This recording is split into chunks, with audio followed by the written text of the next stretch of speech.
Le match bourbier que le Barça a joué aujourd'hui, sincèrement, c'était immonde. Salut à tous les frérots, j'espère que vous allez bien. Bienvenue sur la chaîne. Et aujourd'hui, on se retrouve pour un petit débrief.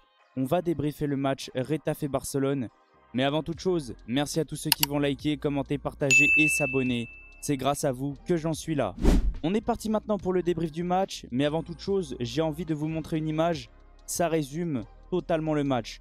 Pour tous ceux qui connaissent, pour tous ceux qui suivent la Liga, Retafe est la pire équipe de ce championnat. Ils sont immondes à jouer tout simplement. C'est une équipe qui met un bus, qui joue avec 11 joueurs derrière, qui met des coups et ils n'ont pas arrêté de provoquer le Barça. Et sincèrement, je ne suis pas supporter de Barcelone. Et je vais me mettre à leur place, moi qui suis supporter de Villarreal. Quand je joue Retafe, à chaque fois je suis dégoûté. Je sais que ça va être un match horrible à regarder, ça va être un bourbier. Ils vont nous provoquer tout le match. Et on va peut-être perdre alors qu'on ne le mérite pas. Et là, c'est ce qui se passe avec le FC Barcelone. Le Barça a dominé tout le match, mais le Barça a pris un but et Retafe a joué d'une façon ignoble. On est parti maintenant pour le petit débrief du match. Et pour tous ceux qui n'ont pas suivi, je vais vous faire un petit résumé.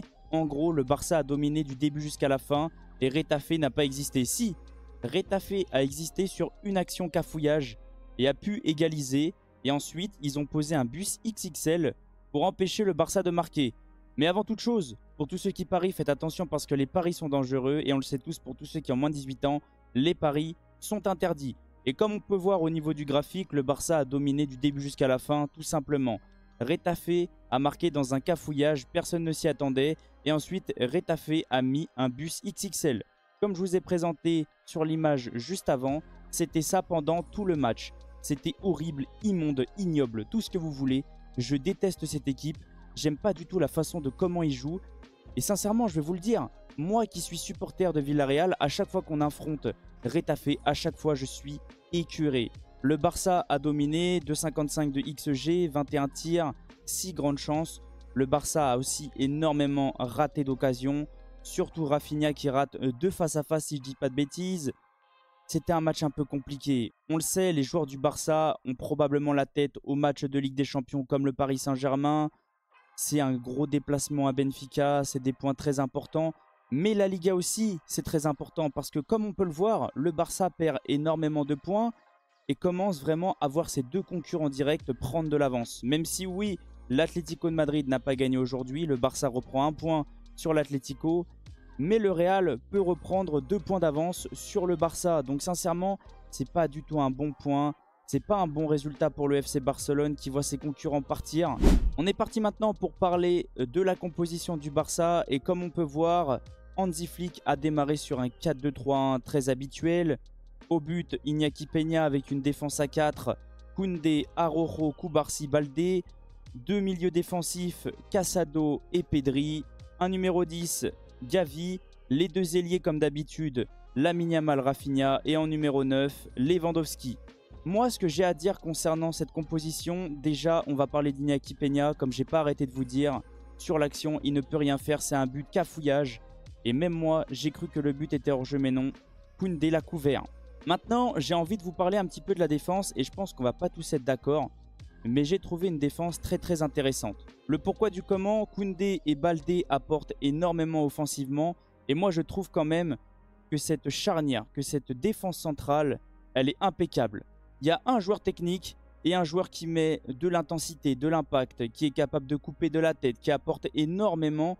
Et je trouve que malgré tout, son expérience apporte au FC Barcelone. Aux côtés de Cubarsí, c'est une paire exceptionnelle.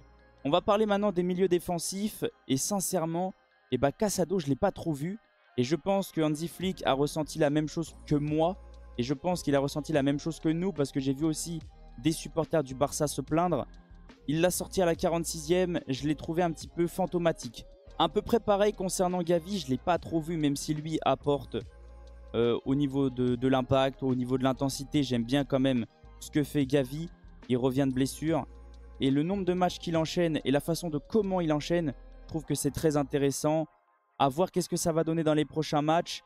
Mais je l'ai senti un tout petit peu en dessous des autres matchs. Par contre, Pedri, match exceptionnel. Et on ressent que si le Barça perd Pedri, c'est plus du tout le même Barça. Pedri apporte énormément offensivement, défensivement, mais aussi dans la manière de s'exprimer. Il arrive à emmener son équipe vers l'avant.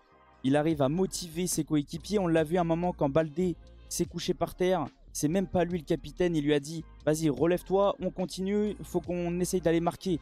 Et moi ça m'a fait extrêmement plaisir de voir Pedri comme ça.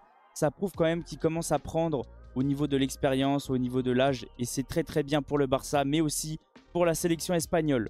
Au niveau de l'attaque, Rafinha, Lewandowski, je ne les ai pas vus. Alors Rafinha un petit peu plus en seconde période, mais en première, il était invisible. Il a raté beaucoup de face-à-face. Je pense que là, c'est pas son meilleur match. Il était même voire dans les pires. N'hésitez pas à me dire si vous ressentez comme moi, les supporters du Barça. J'ai peut-être raté quelques matchs. Et concernant Lewandowski, en fait, moi, ce que j'ai aimé de lui aujourd'hui, c'est qu'il a fait énormément de retours défensifs. Il a essayé de revenir un petit peu plus en arrière pour apporter un peu plus de solutions. Mais ça reste un match très compliqué. J'ai eu l'impression que vu que le Barça est tombé face à un bloc bas, et Lewandowski était invisible. Par contre, Lamine Yamal, on ressent vraiment que c'est un crack ultime. C'est vraiment l'un des meilleurs joueurs au monde actuellement. Je suis sincère avec vous. Je le dis plusieurs fois pour vous montrer, Lamine Yamal est un crack ultime. Il est beaucoup trop fort, on le ressent. Même avec une équipe comme ça, ignoble à jouer, il a réussi à montrer quand même que c'était un joueur au-dessus des autres, un joueur de classe mondiale.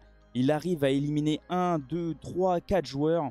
Il arrive à apporter un plus à ce Barça. Même si c'était compliqué, on l'a ressenti, ce Barça-là n'était pas totalement à l'aise. Lamine Yamal, on le ressent, il était exceptionnel. Au niveau des entrées, Frenkie de Jong a apporté un plus.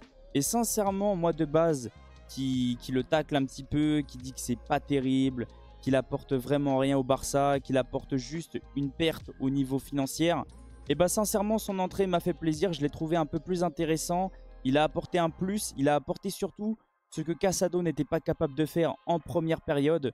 Donc sincèrement, je trouve que c'est un petit peu mieux au niveau de Frenkie de Jong. Dani Olmo, je ne l'ai pas vu, et Ferran Torres, encore moins. N'hésitez pas à me dire, vous, si vous avez ressenti la même chose concernant le match. Je vais me répéter, et je pense que tout le monde ressent la même chose. Retafe est la pire équipe de Liga. Je déteste cette équipe. Et sincèrement, s'ils peuvent descendre, je pense qu'on sera tous enchantés d'apprendre cette nouvelle. Parce que moi, j'en ai marre. J'en ai marre des équipes comme ça. Alors oui, tu peux mettre un bus, tu peux mettre un bloc bas, mais pas jouer de cette façon.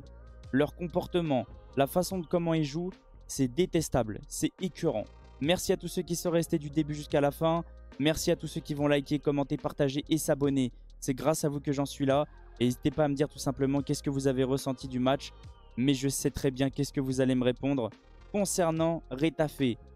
Passez une excellente soirée et on se retrouve demain pour le débrief du match du Real Madrid. Ciao les potes!